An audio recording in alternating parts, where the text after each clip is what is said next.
Today I wanted to talk about current events and get it a little bit into the liberal versus conservative theology and philosophy on immigration. And today's topic is the big mistake liberals make. Don't be nice to wild people. We know this week's Parsha teaches us that the forefather of all the monotheistic religions, our great patriarch Abraham Avinu.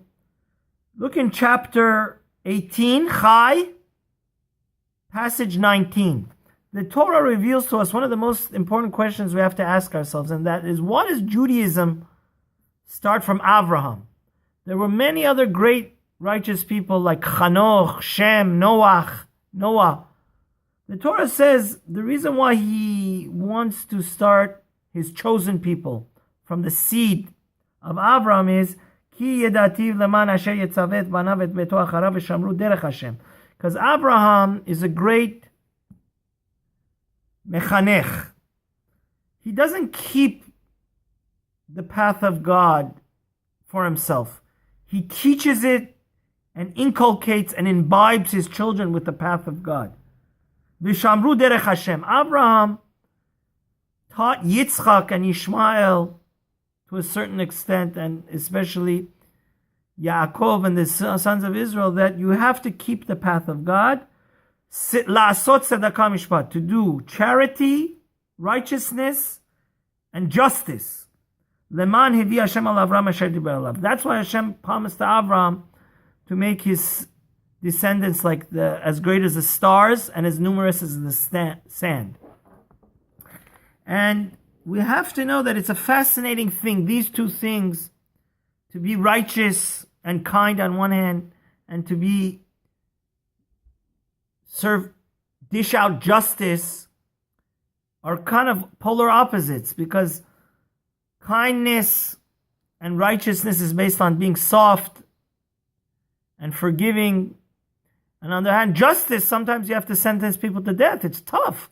So what does it mean God loved Avram and started the lineage of the chosen people from Avram? Because he liked to do staka and chesed. So there's a staka and mishpat, justice and charity and kindness. So there's a fascinating midrash that says Avram Avinu he was the embodiment of kindness, of selflessness. His tent had 4 doors, from north, south, east, west. Anybody that wanted a 5-star hotel for free and 5-course meal and like the best steakhouse in the world would come to Avram. Sarah would cook up free food, and Avram would ask one thing of the people when they left. He said, acknowledge. He would get into a theological debate with them that, hey, you need to acknowledge that all of this blessing is from God. There's a creator. Now, this is such a mind-boggling midrash. He said there were certain people that refused. They said, no. You say there's a benevolent, almighty creator that created all of us.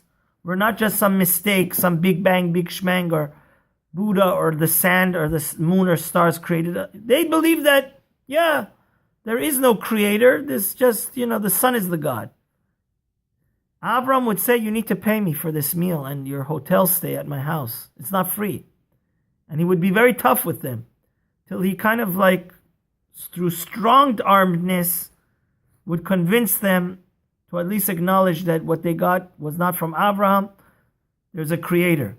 And Rabbi Yafo, in his amazing book, Musar and Da'at, says that we should know that Avram realized a very important lesson that the liberals don't realize, so many people in the world don't realize, and that is, if your kindness has no standards, if it's just random, you just want to help anybody and everybody, there's no justice, there's no tough love to limit who deserves your kindness, who deserves your time. It's not going to last. It's just going to be like a tower that crumbles into itself. And that's why it says in the Talmud, Sanhedrin, page 92, It's forbidden to have mercy on somebody that has no decency or common sense and is wild. And this week's Parsha probably teaches us in the most clearest way that Avraham, on one hand, the beginning of the Parsha starts on the third day after his Brit Milah. It was an excruciating hot day, extraordinarily hot day. He runs to bring in guests, to host guests. But this same gentleman, which is the poster child, embodiment, and the symbol of kindness, like we say in our prayers every day, Magen Avraham. He is the person that was so selfless. He kicks out his own son, Ishmael, the father of all terrorism and wildness. And he kicks out his wife that gave birth to his oldest son. Now, how could this be?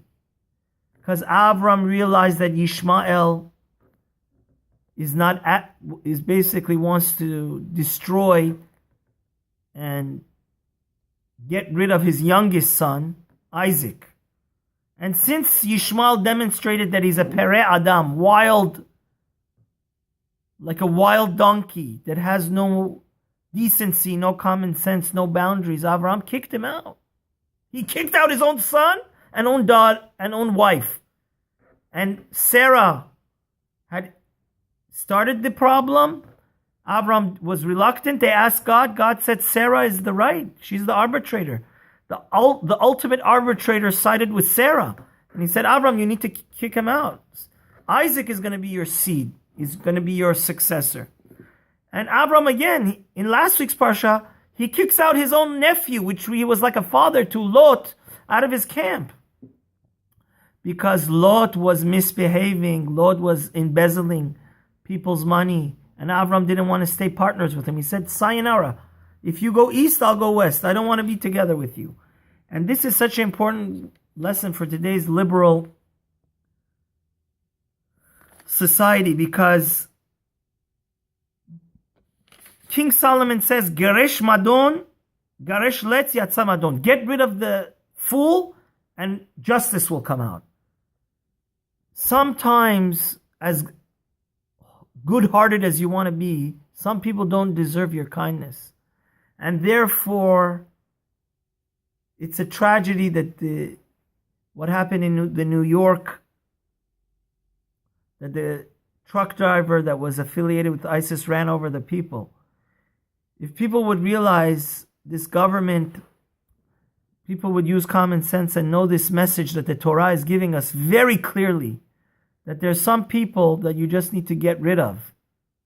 Not, God forbid, we want to commit war. Avram didn't, God forbid, kill his son. But he said, go to the desert. I'll give you a lot of food. You have to leave from this camp. And you can't have mercy on wild people that want to harm you, and Avram did it to his own son. So I think it's a fascinating thing that it happened this week. Our hearts and prayers go out to the victims. But it's a tough love that may Hashem help us to learn this very, very, very extraordinarily important and relevant message that you can't be kind to everybody, and some people you just need to kick out. May God watch over and bless and keep us safe, and don't forget to subscribe.